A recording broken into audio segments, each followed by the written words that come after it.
Welcome to T-SAT. General studies పాఠ్యాంశాలను గురించి తెలుసుకుంటూ ఉన్నాం. ఈ వీడియోలో మనము సైన్స్ అండ్ టెక్నాలజీ రిలేటెడ్గా ఉండేటటువంటి స్పేస్ సెక్టార్ గురించి తెలుసుకునే ప్రయత్నం చేద్దాం.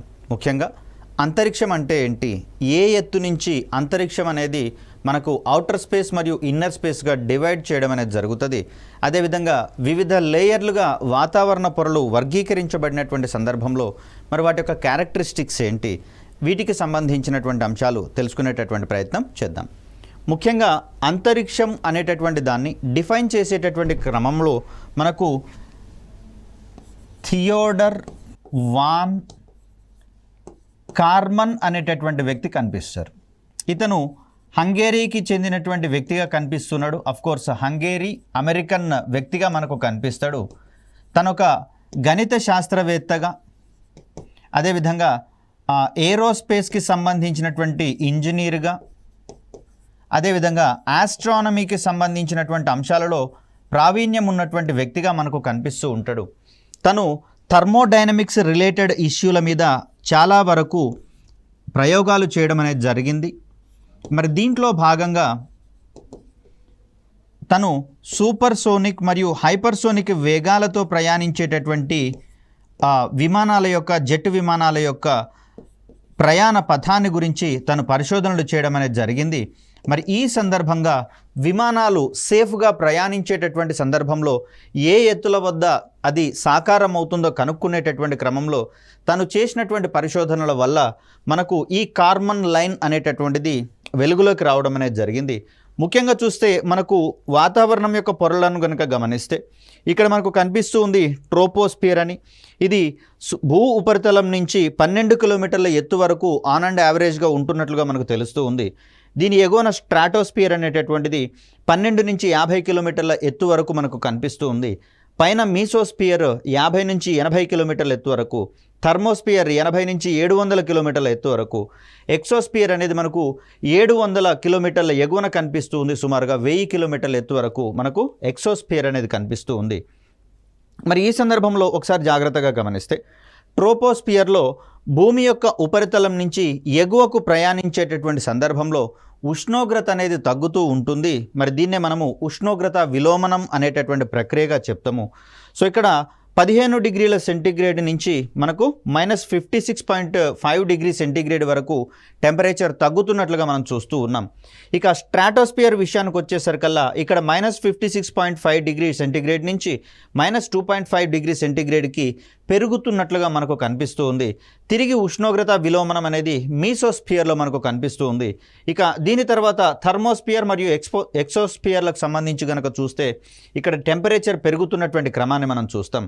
సో ఇక్కడ వాతావరణ పొరలలో కనుక గమనిస్తే దిగువ పొరలలో వేడిగా ఉండేటటువంటి హాట్ ఎయిర్ బెలూన్స్ అనేవి ప్రయాణించడం మనం చూస్తూ ఉన్నాం. ఎగువ పొరలకు వచ్చేసరికల్లా నిఘా విమానాలు కావచ్చు, అదేవిధంగా ప్యాసింజర్ ప్లేన్స్ అనేటటువంటివి ప్రయాణిస్తున్నట్లుగా మనం చూస్తూ ఉన్నాం. స్ట్రాటోస్పియర్ విషయానికి వచ్చేసరికల్లా ఇక్కడ మనకు రేడియో సోందే లాంటి ఎక్స్పెరిమెంట్స్ అనేవి మనకు కనిపిస్తూ ఉన్నాయి. అంటే వెదర్ అబ్జర్వేషన్ బెలూన్స్ అనేటటువంటివి మనకు వీటిని రేడియో సోందే ఎక్స్పెరిమెంట్స్లలో భాగంగా వాటిని ప్రయోగిస్తామని చెప్పేసి అనుకున్నాం. సో ఇక్కడ ఒక భారీ బెలూన్లో వాతావరణాన్ని పరిశోధించేటటువంటి పరికరాలను అమర్చి వాటిని గాలిలోకి ఎగరవేయడం అనేది జరుగుతుంది. ఈ బెలూన్ భూమి యొక్క ఉపరితల పొరల నుంచి ఎగువ పొరలకు ప్రయాణించేటటువంటి సందర్భంలో అక్కడ ఉన్నటువంటి వాయు పొరలని అధ్యయనం చేసేటటువంటి ప్రయత్నం చేస్తుంది. ఇక మీసోస్పియర్ విషయానికి వచ్చేసరికల్లా ఈ మెటియోరలాజికల్ అంటే వాతావరణ పరిశోధన కోసం ఉద్దేశించేటటువంటి రాకెట్స్, సౌండింగ్ రాకెట్స్ వంటివి ఇక్కడి వరకు వెళ్తున్నట్లుగా మనం చూస్తూ ఉన్నాం. 80 కిలోమీటర్ల హైట్ వరకు మీసోస్పియర్ అనేది ఉంటుంది కాబట్టి. అదేవిధంగా ఉల్కాపాతం కూడా సంభవించేటటువంటి పొరగా మనకు మీసోస్పియర్ అనేది కనిపిస్తుంది. దీని ఎగువన ఉన్నటువంటి థర్మోస్పియర్లో ఇక్కడ మనం చెప్పుకునేటటువంటి థియోడర్ వాన్ కార్మన్ అందించినటువంటి వివరాల ప్రకారము మనకు అంతరిక్షం అనేది ఇక్కడ క్లాసిఫై చేయబడుతున్నట్లుగా మనం చూస్తూ ఉన్నాం. సో ఈ థర్మోస్పియర్లోనే మనకు భూమి యొక్క ఉపరితలం నుంచి 100 కిలోమీటర్స్ ఎత్తు వద్ద మనకు ఒక లైన్ గనక తీసుకుంటే దీని ఒక ఊహారేఖగా మనం చెప్తాము. సో దీన్ని ఔటర్ స్పేస్ మరియు ఇన్నర్ స్పేస్ యొక్క విభజన తలంగా మనం చెప్తాం. అనగా ఇక్కడి నుంచే ఔటర్ స్పేస్ ప్రారంభం అవుతున్నట్లుగా మనం చూస్తాం. మరి ఇక్కడ ఇన్నర్ స్పేస్ మరియు ఔటర్ స్పేస్ డివైడ్ అవుతున్నటువంటి ఈ తరుణంలో ఔటర్ స్పేస్కు ఉన్నటువంటి లక్షణాలు ఏంటి అంటే, ఈ ఔటర్ స్పేస్ దగ్గర వాతావరణ పొరల యొక్క సాంద్రత అనేది కనిష్టంగా ఉండేటటువంటి క్రమంలో అక్కడ వాయు కణాలు అనేవి దాదాపుగా కనిపించవు. కాబట్టి మరి ఈ సందర్భంలో మనకు కాంతి పరిక్షేపణ అనేది జరగనటువంటి పరిస్థితులు మనం చూస్తాం. స్కాటరింగ్ ఆఫ్ లైట్ అనేటటువంటి ప్రాపర్టీ ఇక్కడ పనిచేయదు. ఎందుకంటే వాతావరణ కణాలు అధికంగా ఉన్నటువంటి పరిస్థితులలో మాత్రమే ఈ స్కాటరింగ్ ప్రాపర్టీ అనేది కనిపిస్తుంది. కాబట్టి ఈ సందర్భంలో మనం గతంలో చెప్పుకున్నాము, ఆకాశం నీలంగా ఉండడానికి రీజన్ ఏంటి అంటే, ఆకాశం నుంచి వెలువడినటువంటి కాంతి కిరణాలు ఏవైతే ఉన్నాయో ఇవి వాతావరణ పొరల గుండా ప్రయాణించేటటువంటి సందర్భంలో విభిన్న దిశలలోకి వెదజల్లబడతాయని చెప్పేసి ఈ ధర్మాన్ని స్కాటరింగ్ అని చెప్పేసి అనుకున్నాం. మరి ఈ సందర్భంలో ఒక్క బ్లూ కలర్ తప్పించి మిగిలిన అన్ని కలర్స్ కూడా, అన్ని రంగుల కాంతి కిరణాలు కూడా విభిన్న దిశలలోకి అవి వెదజల్లబడడం ద్వారా కేవలం బ్లూ కలర్ మాత్రమే భూమి యొక్క ఉపరితలం మీదకి వస్తుందని, ఆ సందర్భంలో భూమి మీద నుంచి కనుక చూస్తే ఆకాశము నీలం రంగులో కనిపిస్తుందని చెప్పేసి మనం చెప్పుకున్నాం. మరి ఇక్కడ వాతావరణ కణాలు లేవు కాబట్టి కాంతి పరిక్షేపణ జరగదు. సో దట్ ఆకాశం నల్లగా ఉండేటటువంటి క్రమాన్ని మనం ఇక్కడ చూస్తాం. ఇక్కడ ఎగువన ఉన్నటువంటి ఎక్సోస్ఫియర్ నుంచి మనకు 700 కిలోమీటర్ల నుంచి 1000 కిలోమీటర్ల హైట్లో ఉంటున్నట్టుగా చూస్తూ ఉన్నాం. ఇక్కడ స్పేస్ షిప్స్ అనేటటువంటివి ఎగురుతున్నటువంటి క్రమాన్ని మనం చూస్తాం. అదేవిధంగా థర్మోస్ఫియర్ నుంచి కూడా మనకు ఈ ఉపగ్రహాల యొక్క ఉనికి అనేది మనకు కనిపిస్తుంది. మోరోవర్ ఇక్కడ మనం ఒక విషయం జాగ్రత్తగా చెప్పుకోవాలి, 400 కిలోమీటర్ల కంటే దిగువ హైట్ వరకు ఉండేటటువంటి కక్షలకు గనక మనం ఉపగ్రహాలను ప్రయోగిస్తే ఇవి కాలక్రమంలో భూమి యొక్క ఆకర్షణ ప్రభావం వల్ల దిగువకు లాగివేయబడతాయి. దీనితో పాటుగా అక్కడ ఉన్నటువంటి వాతావరణ కణాలకు సాంద్రత కొంచెం తక్కువగా ఉన్నా కూడా వాటి యొక్క ప్రభావం వల్ల ఇవి భూమి వైపుగా లాగవేయబడతాయి. దీన్నే మనము అట్మాస్ఫియరిక్ డ్రాగింగ్ అనేటటువంటి పేరుతోటి పిలుస్తాము. మరి ఇది జరగకుండా ఉండాలి అంటే మనం సాధారణంగా 400 కిలోమీటర్ల కంటే ఎక్కువ ఎత్తులో ఉండేటటువంటి కక్షలలోకి ఉపగ్రహాలను ప్రయోగించుకోవాల్సి వస్తుంది. మరి ఈ క్రమంలో వాతావరణ దిగువ పొరల నుంచి ఎగువ పొరలకు ప్రయాణించేటటువంటి సందర్భంలో అక్కడ ఉన్నటువంటి వాతావరణ పొరల యొక్క లేదా వాయు పొరల యొక్క భౌతిక రసాయనిక లక్షణాలను అధ్యయనం చేసేటటువంటి శాస్త్రాన్ని మనము ఏరోనమీ అనేటటువంటి అంశంగా చెప్తాము. అదేవిధంగా ఇక్కడ ఖగోళానికి సంబంధించి లేదా ఖగోళ వస్తువులకు సంబంధించినటువంటి అంశాలను అధ్యయనం చేసేటటువంటి శాస్త్రాన్ని ఆస్ట్రానమీ, ఖగోళ శాస్త్రంగా మనం వివరించుకునేటటువంటి ప్రయత్నం చేస్తాం. సో మరికొన్ని అంశాలను కనుక మనం చూస్తే, యూరోపియన్ స్పేస్ ఏజెన్సీ వారి నిర్వచనం ప్రకారం భూమికి 100 కిలోమీటర్ల ఎత్తు నుంచి అంతరిక్షం అనేది ప్రారంభమవుతుంది. ఔటర్ స్పేస్గా దీన్ని మనం చెప్పుకుంటూ ఉంటాం. ఈ ఎత్తు వద్ద భూ వాతావరణం అదృశ్యమవుతుండడం వల్ల కాంతి పరిక్షేపణం జరగక స్కాటరింగ్ ఆఫ్ లైట్ అనేటటువంటి ప్రాపర్టీ జరగదు. ఆకాశం నలుపు రంగులో కనిపిస్తూ ఉంది. సో ఇక్కడ మనకు ఇది భూమి చుట్టూతా ఉన్నటువంటి ఒకానొక అదృశ్యమైనటువంటి రేఖ, కార్బన్ లైన్గా దీన్ని మనం చెప్తాం. సో అంతరిక్షంలోని వస్తువులను పరిశీలించేటటువంటి శాస్త్రాన్ని ఖగోళ శాస్త్రము, ఆస్ట్రానమీగా చెప్పుకుంటూ ఉన్నాం. ఖగోళ శాస్త్ర పరిభాషలో ఒక గ్రహం చుట్టూ పరిభ్రమించేటటువంటి ఖగోళ వస్తువును ఉపగ్రహం అనేటటువంటి పేరుతోటి పిలుస్తారు. వీటిలో సహజ ఉపగ్రహాలు, కృత్రిమ ఉపగ్రహాలు అనేటటువంటి 2 రకాలు ఉంటున్నట్లుగా మనం చెప్తాం. ఇక్కడ గత వీడియోలో మనం గురుత్వాకర్షణ అనేటటువంటి టాపిక్లో మనం వివరించుకునేటటువంటి ప్రయత్నం చేశాం. ఏంటంటే ఏదైనా ఒక వస్తువుని భూమి మీద నుంచి కొంత వేగంతో లేదా కొంత బలంతో విసిరివేసినప్పుడు అది నిలువుగా పైకి ఎగిరి కొంత దూరంలో మళ్ళీ భూమిని తాకేటటువంటి ప్రయత్నం చేస్తుంది. ఈ సందర్భంలో వస్తువు ప్రక్షేపక మాదిరిగా ప్రయాణిస్తుందని, అది ప్రయాణించేటటువంటి మార్గాన్ని పరావలయ మార్గము, పారాబోలిక్ ట్రాజెక్టరీ అని చెప్పేసి అన్నాం. ఒకవేళ మరింత వేగంతో లేదా మరింత బలంతో దీన్ని కనుక విసిరివేసినట్లయితే దీని యొక్క పరిధి పెరిగేటటువంటి అవకాశం ఉంది. అలా కాకుండా మరొక ఖచ్చితమైనటువంటి వేగము, నిర్దిష్టమైనటువంటి వేగంతో విసిరినటువంటి సందర్భంలో వస్తువు ఈ భూమి యొక్క ఉపరితలం మీదకి రాని సిచ్యువేషన్ కనుక మనం ఊహిస్తే ఈ సందర్భంలో వస్తువు భూమి మీదకి వచ్చేటటువంటి అవకాశం లేదు. కాబట్టి కొన్ని ప్రత్యేక పరిస్థితులలో భూమి చుట్టూతో పరిభ్రమించేటటువంటి ప్రయత్నం చేస్తుంది. సో ఇక్కడ భూమికి ఉండేటటువంటి గురుత్వాకర్షణ ధర్మం ఆధారంగా అది భూమి చుట్టూతో పరిభ్రమణం చేసేటటువంటి శక్తిని సంపాదించుకుంటుంది. ఈ సందర్భంలో ఆ వస్తువుని మనము ఉపగ్రహం అనేటటువంటి పేరుతోటి పిలుస్తాం. ఇక్కడ ఈ వస్తువును విసిరివేయడానికి, అంటే భూమి యొక్క గురుత్వాకర్షణ ప్రభావం నుంచి తప్పించుకోవడానికి వస్తువుకు అందించవలసినటువంటి వేగాన్ని మనము పలాయన వేగము, ఎస్కేప్ వెలాసిటీ అనేటటువంటి పేర్లతోటి వీటిని మనం పిలుస్తాం. కృత్రిమ ఉపగ్రహాలకు అవసరమైనటువంటి ఎస్కేప్ వెలాసిటీ, పలాయన వేగాన్ని రాకెట్ లాంచర్స్ అందించేటటువంటి ప్రయత్నం చేస్తాయి. సో దీనికంటే ముందు మనము కొన్ని రకాలైనటువంటి సౌండింగ్ రాకెట్ ప్రయోగాల ద్వారా వాతావరణ ఎగుపొరల యొక్క అంచనాలను, భౌతిక రసాయనిక స్థితులను అంచనా వేసేటటువంటి ప్రయత్నం చేసినాం. తద్వారా అక్కడ ఎంత పలాయన వేగంతో వస్తువులను విసరగలిగినట్లయితే అవి సులువుగా భూమి యొక్క ఆకర్షణను తప్పించుకొని భూమి చుట్టూతో ఉపగ్రహాల మాదిరిగా పరిభ్రమిస్తాయో వాటికి సంబంధించినటువంటి క్యాల్కులేషన్స్ మొత్తం తీసుకున్నాం. కాబట్టే భారతదేశం ప్రస్తుతం అంతరిక్ష రంగంలో తనదైనటువంటి శైలిలో కీలకమైనటువంటి అంతరిక్ష ప్రయోగాలను చేపడుతూ ఉన్నట్లుగా మనం గమనించవచ్చు. ఇక్కడ భూమికి ఉన్నటువంటి సహజ ఉపగ్రహము చంద్రుడు కనిపిస్తూ ఉన్నాడు. అదేవిధంగా అంగారక గ్రహానికి గనక మనం గమనిస్తే ఫోబోస్, డీమోస్ అనేటటువంటి ఉపగ్రహాలు కనిపిస్తూ ఉన్నాయి. బృహస్పతికి గనక గమనిస్తే అయో, యూరోపా, గనిమెడా, క్యాలిస్టో, ఎలారా అనేటటువంటి ఉపగ్రహాలు, ఇవన్నీ కూడా ఆయా ఖగోళ వస్తువులకి సహజంగా వాటి చుట్టూత పరిభ్రమించేటటువంటి ఖగోళ వస్తువులు కాబట్టి వీటిని మనము సహజ ఉపగ్రహాలుగా మనం చెప్తాం. అలా కాకుండా మానవ ప్రయోజనాల కోసం రూపొందించబడి ప్రయోగించి వాటిని భూమి చుట్టూత పరిభ్రమించేటటువంటి ఉపగ్రహాలు ఏవైతే ఉన్నాయో వీటిని కృత్రిమ ఉపగ్రహాలుగా పరిగణించేటటువంటి ప్రయత్నం చేస్తాం. సో భూ పరిశీలన, వాతావరణ అధ్యయనము, ఖనిజ వనరుల అన్వేషణ, పంట తీరు అంచనాలు, సమాచార ప్రసారాలు, డిటిహెచ్ వంటి సేవల ప్రత్యేక అవసరాల కోసము ప్రయోగించబడేవి మానవ నిర్మిత లేదా కృత్రిమ ఉపగ్రహాలుగా మనం చెప్తూ ఉంటాం. ఒకానొక నిర్దిష్ట కక్షలో ఇక్కడ మనకు కనిపిస్తూ ఉన్నాయి భూమి చుట్టూత పరిభ్రమించేటటువంటి వివిధ రకాలైనటువంటి ఉపగ్రహాలుగా మనం వీటిని చూస్తూ ఉన్నాం. అంతరిక్ష సాంకేతిక సామర్థ్యం ఉన్నటువంటి దేశాలన్నీ కూడా అంతరిక్షం నుంచి వచ్చేటటువంటి ప్రయోజనాలను దేశ ప్రజలకు అందించేటటువంటి సందర్భంలో అవి ఉపగ్రహాలను ప్రయోగించేటటువంటి ప్రయత్నం చేస్తాయి. ఒకవేళ స్వయంగా అంతరిక్షంలోకి ఈ ఉపగ్రహాలను ప్రయోగించగలిగేటటువంటి సామర్థ్యాలు లేకపోతే ఆయా సామర్థ్యం ఉన్నటువంటి దేశాల నుంచి వాటిని ప్రయోగించుకొని ఆ శాటిలైట్స్ ద్వారా వచ్చేటటువంటి సర్వీసెస్ని అవి పొందేటటువంటి ప్రయత్నం చేస్తాయి. ఉపగ్రహాల నుంచి ఎలాంటి సర్వీసెస్ వస్తాయంటే ఫర్ ఎగ్జాంపుల్ వీటిని మనం పేర్కొనవచ్చు.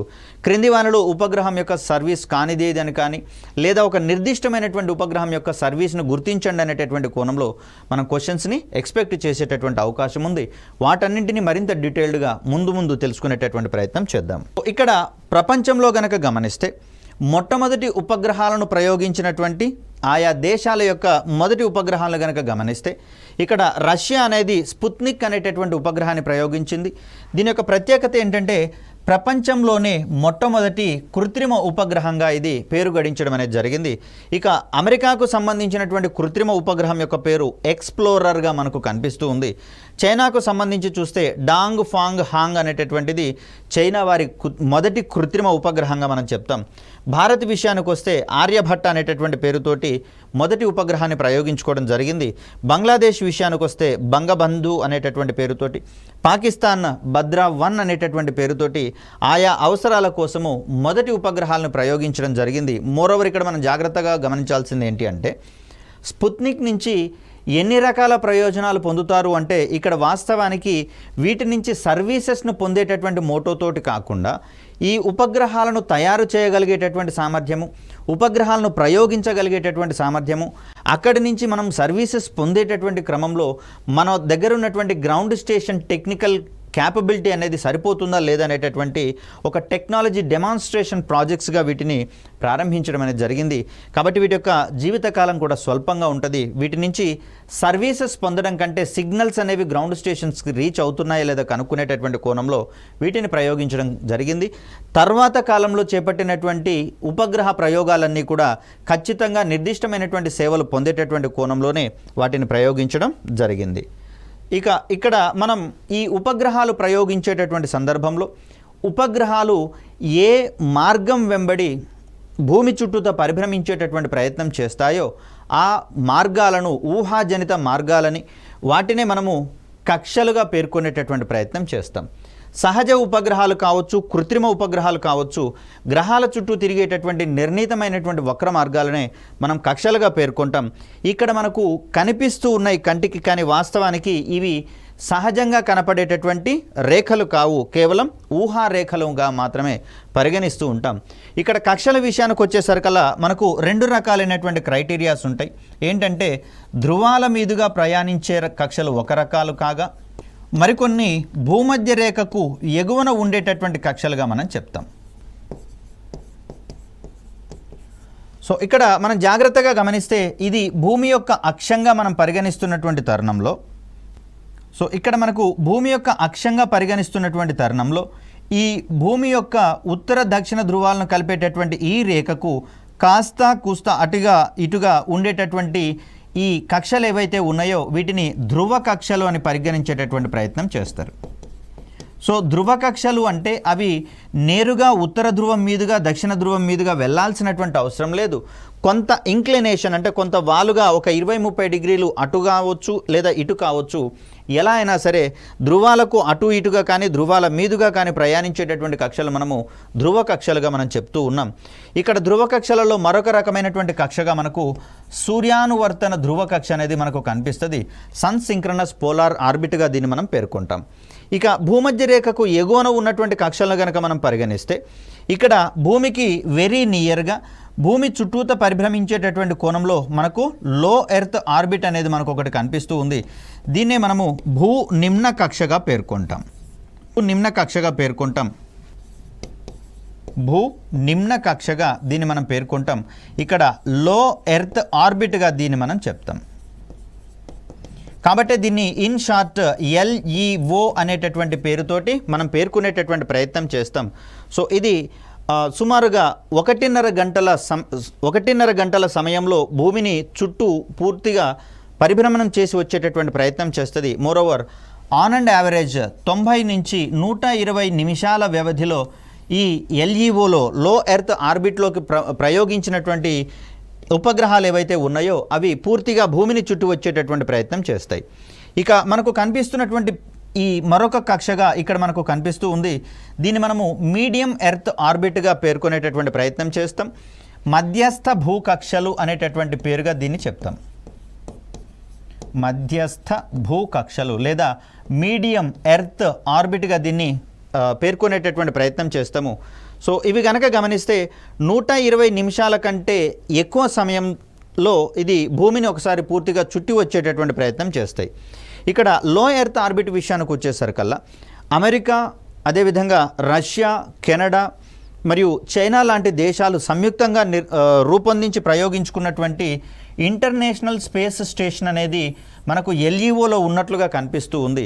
మరి ఇక్కడ మీడియం ఎర్త్ ఆర్బిట్స్ విషయానికి వచ్చేసరికల్లా ప్రపంచవ్యాప్తంగా ప్రయోగించినటువంటి మార్గనిర్దేశక ఉపగ్రహాలన్నీ కూడా ఈ కక్షలలోనే ఉంటుండడం అనేది జరిగింది. ఇక్కడ USAకి సంబంధించి చూస్తే GPS అనేటటువంటి ఉపగ్రహ వ్యవస్థలన్నీ కూడా మనకు ఈ మీడియం ఎర్త్ ఆర్బిట్స్లో ఉండడం అనేది జరుగుతుంది. అదేవిధంగా యూరోపియన్ యూనియన్కి సంబంధించి చూస్తే దీన్ని మనము గెలీలియో మార్గనిర్దేశక ఉపగ్రహ వ్యవస్థగా మనం చెప్తాము. రష్యా విషయానికి వచ్చేసరికల్లా దీన్ని మనము గ్లోనాస్ అనేటటువంటి పేరుతో పేర్కొంటాము. గ్లోబల్ నావిగేషనల్ శాటిలైట్ సిస్టమ్ అనేటటువంటిది దీని యొక్క పేరుగా మనకు కనిపిస్తూ ఉంది. ఇక జపాన్ విషయానికి వచ్చేసరికల్లా దీన్ని మనము క్వాజీ జెనిత్ అనేటటువంటి పేరుతోటి దీన్ని పిలిచేటటువంటి ప్రయత్నం చేస్తాం, మార్గనిర్దేశక ఉపగ్రహ వ్యవస్థలను. అదేవిధంగా చైనాకు సంబంధించి చూస్తే ఇది 2 రకాలైనటువంటి మార్గనిర్దేశక సర్వీసెస్ను చేపట్టడం జరిగింది. అందులో మొదటిది కంపాస్ కాగా మరొకటి బైదు అనేటటువంటిది. సో ఇవన్నీ కూడా మనకు మీడియం ఎర్త్ ఆర్బిట్స్లలో ఉండేటటువంటి ఉపగ్రహ వ్యవస్థలు. అది కూడా పర్టికులర్గా చెప్పాలి అంటే మార్గనిర్దేశక ఉపగ్రహ వ్యవస్థలుగా మనం చెప్తాం. ఇక భూమి యొక్క ఉపరితలం నుంచి భూమధ్య రేఖకు ఎగువన సుదూరంలో ఉన్నటువంటి కక్షలుగా మనకు ఈ జియో స్టేషనరీ ఆర్బిట్స్ అనేటటువంటివి కనిపిస్తూ ఉన్నాయి. ఇక్కడ కనిపిస్తున్నటువంటి ఈ గ్రీన్ వలయం ఏదైతే ఉందో దీన్ని మనము భూస్థిర కక్షలుగా పేర్కొంటాం. వీటి యొక్క ఎత్తు వచ్చేసరికల్లా భూమి యొక్క ఉపరితలం నుంచి 36,000 కిలోమీటర్ల హైట్లో ఉండేటటువంటి అవకాశం ఉంది. మరి ఈ కక్షల యొక్క ప్రత్యేకత ఏంటి అంటే ఈ కక్షలలోకి ప్రయోగించబడినటువంటి ఉపగ్రహాల యొక్క పరిభ్రమణ కాలము, అదేవిధంగా భూమి యొక్క భ్రమణ కాలము. ఇక్కడ ఉపగ్రహాలు అయితేనేమో పరిభ్రమణ కాలం అంటాం, అంటే ఒకసారి భూమి చుట్టూతా తిరిగి రావడానికి పట్టేటటువంటి సమయాన్ని పరిభ్రమణ కాలం అంటాం. భూమి యొక్క భ్రమణ కాలం అంటే భూమి ఒకసారి తన చుట్టూ తాను తిరగడానికి పట్టేటటువంటి సమయాన్ని భ్రమణ కాలం అని చెప్పేసి అంటాం. ఇది సుమారుగా మనకు 24 గంటలుగా కనిపిస్తూ ఉంది కాబట్టి సో భూమి ఒక పూర్తి భ్రమణానికి 24 గంటల సమయాన్ని తీసుకుంటే అదే కాలంలో భూస్థిర కక్షలలోకి ప్రయోగించినటువంటి ఉపగ్రహం ఏదైతే ఉందో అది భూమి చుట్టూతో ఒక పరిభ్రమణాన్ని కంప్లీట్ చేసేటటువంటి ప్రయత్నం చేస్తుంది. అంటే భూమి యొక్క భ్రమణ వేగము అదేవిధంగా ఉపగ్రహం యొక్క పరిభ్రమణ వేగం రెండూ సమానమే. కాబట్టి ఈ సందర్భంలో ఉపగ్రహం భూమి చుట్టూతో తిరుగుతున్నటువంటి సందర్భంలో ఈ ఉపగ్రహానికి ఎల్లప్పుడూ ఒక నిర్దిష్ట ప్రాంతానికి ఉపగ్రహం అనేది ఎదురుగా ఉంటుంది. కాబట్టి ఆ కోణంలో భూమి నుంచి కనుక చూస్తే ఉపగ్రహం అనేది స్థిరంగా ఉంటూ భూమి చుట్టూతో పరిభ్రమిస్తున్నట్లుగా మనకు కనిపిస్తుంది. మరి ఇలాంటి ప్రత్యేకత ఉన్నటువంటి ఉపగ్రహాలు మనము కమ్యూనికేషన్ ఉపగ్రహాల కోసం అధికంగా ఉపయోగించేటటువంటి ప్రయత్నం చేస్తాం. ఎందుకంటే అది ఎప్పుడు కూడా భూమి యొక్క నిర్దిష్ట ప్రాంతానికి ఎదురుగా ఉండేటటువంటి ప్రయత్నం చేస్తుంది. కాబట్టి ఇక్కడి నుంచి నేరుగా కమ్యూనికేషన్ సిగ్నల్స్ అనేవి మనకు ఈజీగా పాస్ చేసుకునేటందుకు అవకాశం ఉంటుంది. భూమి నుంచి ఉపగ్రహానికి కావచ్చు, ఉపగ్రహం నుంచి భూమికి కావచ్చు. అయితే కొన్ని ప్రత్యేకమైనటువంటి సందర్భాలలో ఇటీవలి కాలంలో మనకు వన్ వెబ్ అనేటటువంటి ఉపగ్రహ వ్యవస్థలన్నింటినీ కూడా మనము ఎల్ఈఓలోకి ప్రయోగించేటటువంటి ప్రయత్నం చేస్తున్నాం. ఇది ఒక ప్రత్యేకమైనటువంటి సిచ్యువేషన్గా మనం చెప్పుకోవచ్చు. సో ఇలా మనకు భూమి చుట్టూత కక్షలు అనేటటువంటివి వాటిలలో ఉపగ్రహాలు వివిధ అవసరాల కోసము వాటిని ప్రయోగించేటటువంటి ప్రయత్నం చేస్తాం. ఎల్ఈఓలో అయితేనేమో భూ పరిశీలన ఉపగ్రహాలు, సముద్ర పరిశీలన ఉపగ్రహాలు, అదేవిధంగా రిమోట్ సెన్సింగ్ ఉపగ్రహాలు, ఇటీవల కాలంలో వీటిలలోకి కమ్యూనికేషన్ ఉపగ్రహాలను కూడా ప్రయోగిస్తూ ఉన్నాం. ఇక ఎంఈఓ విషయానికి వచ్చేసరికల్లా ఇక్కడ మీడియం ఎర్త్ ఆర్బిట్స్లలో మార్గనిర్దేశక ఉపగ్రహ వ్యవస్థలు ఉంటాయి. భూస్థిర కక్షలలోకి వచ్చేసరికల్లా ప్రధానంగా కమ్యూనికేషన్ ఉపగ్రహాలను వీటిలలోకి ప్రయోగించేటటువంటి ప్రయత్నం చేస్తాం. ఇక ధృవ కక్షలలో కూడా ఎల్ఈఓలో ఉన్నటువంటి ఉపగ్రహాలే అక్కడ ఉండేటటువంటి అవకాశం ఉంది. అదొక స్పెషల్ కేసుగా మనం చూస్తాం. ఇక్కడ కక్షల యొక్క ఎత్తులను ఆధారంగా వీటిని వర్గీకరిస్తూ ఉన్నాం. సో ఇక్కడ మనకు కనిపిస్తూ ఉన్నాయి ధృవ కక్షలు. వీటి యొక్క పరిధి 200 కిలోమీటర్ల నుంచి 1000 కిలోమీటర్ల ఎత్తు వరకు ఉండేటటువంటి అవకాశం ఉంది. భూమి యొక్క ఉత్తర దక్షిణ ధృవాలను కలుపుతూ ఉండేటటువంటి కక్షలుగా వీటిని మనం చూస్తున్నాం. రిమోట్ సెన్సింగ్ ఉపగ్రహాలు కావచ్చు, వాతావరణ పరిశోధన ఉపగ్రహాలు, మిలిటరీ ఉపగ్రహాలు ఈ కక్షలలోకి ప్రవేశపెట్టబడతాయి. భూ నిమ్న కక్షల విషయానికి వచ్చేసరికల్లా ఇవి 160 కిలోమీటర్ల నుంచి 2000 కిలోమీటర్ల ఎత్తులో ఉండేటటువంటి కక్షలుగా మనం చూస్తాం. భూమి యొక్క ఉపరితలం నుంచి మనం ఎత్తులను గమనిస్తాం. అంతర్జాతీయ అంతరిక్ష కేంద్రం అనేది భూనిమ్న కక్షలలోకి ప్రయోగించబడింది. భూమధ్య కక్షల విషయానికి వచ్చేసరికల్లా 5000 నుంచి 12000 కిలోమీటర్ల ఎత్తు వరకు ఉన్నట్లుగా మనకు తెలుస్తున్నాయి.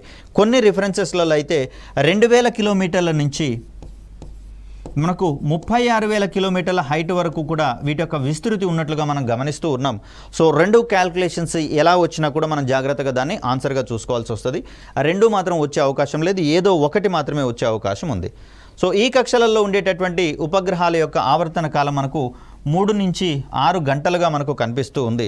సో ఇక్కడ భూస్థిర కక్షలకు వచ్చేసరికల్లా ఇవి భూమి యొక్క ఉపరితలం నుంచి 35,786 కిలోమీటర్లు, మరీ పర్టికులర్గా చెప్పాలి అంటే 36,000 కిలోమీటర్ల ఎత్తున ఉండేటటువంటి కక్షలుగా వీటిని మనం చూస్తాం. ఇక ఉపగ్రహాలని ప్రయోగించేటటువంటి సందర్భంలో జాగ్రత్తగా గమనించండి. ఇంత క్రితం మనం చెప్పుకున్నటువంటి ఏ కక్షలలోకి నేరుగా మనం ఉపగ్రహాలను ప్రయోగించేటటువంటి ప్రయత్నం చేయం. వీటికి మధ్యస్థంగా ఉండేటటువంటి బదిలీ కక్షలలోకి మనం ఉపగ్రహాలను ప్రయోగించేటటువంటి ప్రయత్నం చేస్తాం. ఇది భూమి అనుకున్నట్లయితే భూమి చుట్టూతో ఉన్నటువంటి ఇది ఎల్ఈఓ కక్ష అనేటటువంటి అంశంగా మనం అనుకుంటే, సపోజ్ ఇది 2000 కిలోమీటర్ల హైట్లో ఉండేటటువంటి ఒకనొక కక్షగా మనం చెప్పుకుందాం.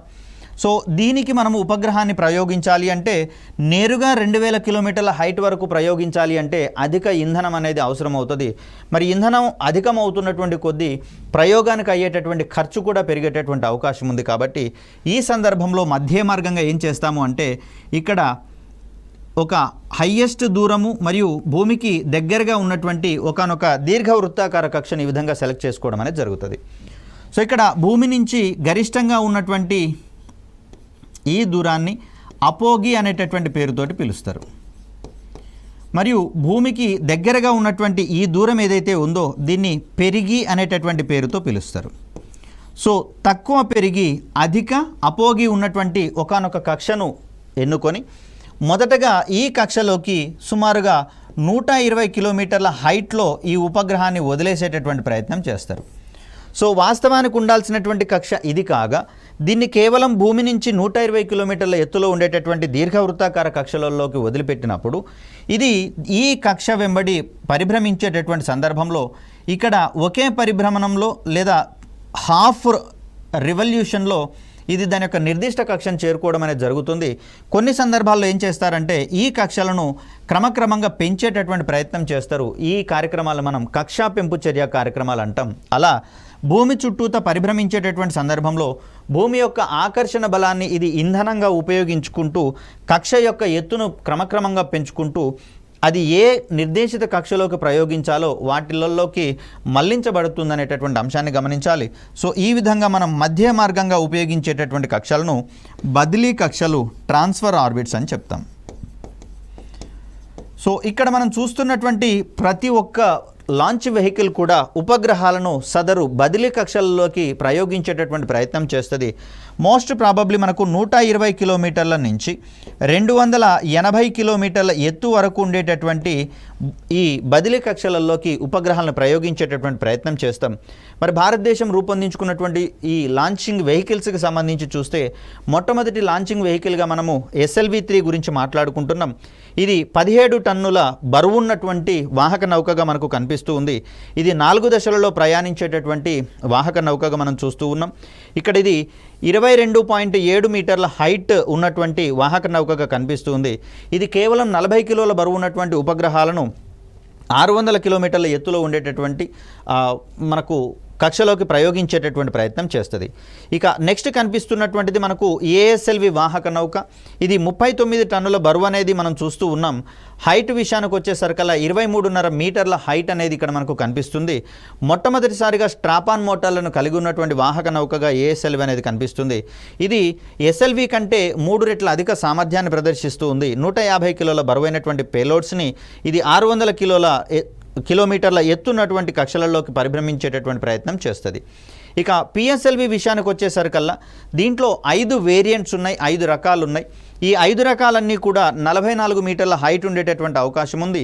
ఇక్కడ కూడా దీనికి స్ట్రాపాన్ మోటార్స్ అనేటటువంటివి కనిపిస్తూ ఉన్నాయి. అంటే ప్రధాన ఇంజిన్ అనేది పనిచేయడానికి అదనంగా శక్తి కావాల్సినటువంటి సందర్భంలో ఇక్కడ ఈ స్ట్రాపాన్ మోటార్లు మండడం ద్వారా ఇక్కడ అధిక శక్తిని అందించేటటువంటి ప్రయత్నం చేస్తారు. ఇది మొత్తంగా చూస్తే PSLV XL వెర్షన్కి సంబంధించి 320 టన్నుల బరువు అనేది కనిపిస్తూ ఉంది. వేరియంట్స్ మారుతున్న కొద్దీ దీని యొక్క బరువు కూడా మారేటటువంటి అవకాశం ఉంది. ఇది సుమారుగా 1860 కిలోల బరువు ఉన్నటువంటి ఉపగ్రహాలను మనకు 475 కిలోమీటర్ల ఎత్తులో ఉండేటటువంటి సన్ సింక్రనస్ పోలార్ ఆర్బిట్లోకి ప్రవేశపెట్టేటటువంటి ప్రయత్నం చేస్తుంది. మనకి ఇక్కడ కనిపిస్తుంది GSLV Mark II అనేటటువంటి వాహక నౌక. దీనికి 4 స్ట్రాపాన్ మోటార్స్ ఉంటాయి. ఇక్కడ వేరియంట్ ప్రకారము మనకు PSLV విషయానికి వచ్చేసరికల్లా 0 నుంచి గరిష్టంగా 6 స్ట్రాపాన్ మోటార్లు ఉండేటటువంటి అవకాశం ఉంది. స్ట్రాపాన్ మోటార్ రాకెట్స్ని మనము బూస్టర్ రాకెట్స్గా మనం చెప్తాం. ఇక్కడ ASLVకి వచ్చేసరికల్లా 2 స్ట్రాపాన్ మోటార్లు అనేవి కనిపిస్తాయి. SLVకి ఎలాంటి స్ట్రాపాన్ మోటార్లు ఉండవు. ఇక GSLV విషయానికి వచ్చేసరికి ఇది 49 మీటర్ల హైట్ అనేది కనిపిస్తూ ఉంది. సో ఇక్కడ ఇది 414 టన్నుల బరువును కలిగి ఉంటుంది. 2200 కిలోల బరువు ఉన్నటువంటి ఉపగ్రహాలను, కమ్యూనికేషన్ ఉపగ్రహాలను భూస్థిర కక్షలలోకి ప్రవేశపెట్టేందుకు ఈ వాహక నౌకను రూపొందించుకోవడం జరిగింది. సో ఇలా చూస్తే మనకు క్రమక్రమంగా పేలోడ్ కెపాసిటీ అనేది పెరుగుతుంది. అంటే ఉపగ్రహాలను ప్రయోగించగలిగేటటువంటి బరువు పెరుగుతున్నట్లుగా మనం చూస్తాం. ఇక పక్కన కనిపిస్తుంది మనకు ఇస్రో వారి బాహుబలిగా పేరు గడించేటటువంటి LVM-3 లేదా GSLV Mark IIIకి సంబంధించినటువంటి వాహక నౌక. ఇది మిగిలినటువంటి వెర్షన్స్తో కంపేర్ చేస్తే PSLV కన్నా GSLV Mark II కన్నా తక్కువ హైట్ ఉంటున్నట్లుగా మనం చూస్తూ ఉన్నాం. 43.43 మీటర్ల హైట్ కనిపిస్తుంది. 640 టన్నుల బరువు, 4000 కిలోల బరువు ఉన్నటువంటి ఉపగ్రహాలను ఇది భూస్థిర కక్షలలోకి ప్రయోగించే ప్రయత్నం చేస్తుంది. ఈ సందర్భంలో దీనికి మధ్యలో ఉన్నటువంటి ప్రధాన మోటార్ ఏదైతే ఉందో లేదా బూస్టర్ కోర్ ఇంజిన్ అంటాం దీన్ని. కోర్ ఇంజిన్కి ఇరువైపులా బూస్టర్ రాకెట్లు లేదా స్ట్రాపాన్ మోటార్లు అనేటటువంటివి కనిపిస్తూ ఉన్నాయి. ఇక్కడ కూడా ఇవి 2 అనేది కనిపిస్తుంది. అత్యంత శక్తివంతమైనటువంటి స్ట్రాపాన్ మోటార్లను కలిగినటువంటి రకంగా ఇప్పటి వరకు పనిచేస్తున్నటువంటి వాహక నౌకలలో మనకు GSLV Mark III అనేది కనిపిస్తుంది. 2 మాత్రమే స్ట్రాపాన్ మోటార్లు ఉన్నటువంటి వాహక నౌకలలో మనకు ఏఎస్ఎల్వి మరియు జిఎస్ఎల్వి మార్క్ 3 అనేది కనిపిస్తూ ఉంది. అదేవిధంగా చూస్తే పిఎస్ఎల్వి వేరియంట్లలో పిఎస్ఎల్వి డిఎల్కి కూడా మనకు 2 స్ట్రాప్ ఆన్ మోటార్లు అనేవి కనిపిస్తూ ఉంటాయి. సో అలా మనం వీటి యొక్క వేరియేషన్స్ని గమనించుకుంటూ ముందుకు వెళ్ళాల్సినటువంటి అవసరం ఉంది. మోరోవర్ ఇక్కడ ఒక్కొక్క పిఎస్ఎల్వి వాహక నౌక నుంచి అదేవిధంగా జిఎస్ఎల్వి వాహక నౌకల ద్వారా ఎన్ని ప్రయోగాలు జరిగినాయి, వాటిలలో ప్రయోగించబడినటువంటి ప్రధానమైనటువంటి ఉపగ్రహ వ్యవస్థలు ఏంటి, ఉపగ్రహాలు ఏంటి, వాటి యొక్క పనితీరు ఏంటి, వీటికి సంబంధించినటువంటి అంశాలను నెక్స్ట్ వీడియోలో తెలుసుకునేటటువంటి ప్రయత్నం చేద్దాం. అప్పటి వరకు సెలవు. ధన్యవాదాలు.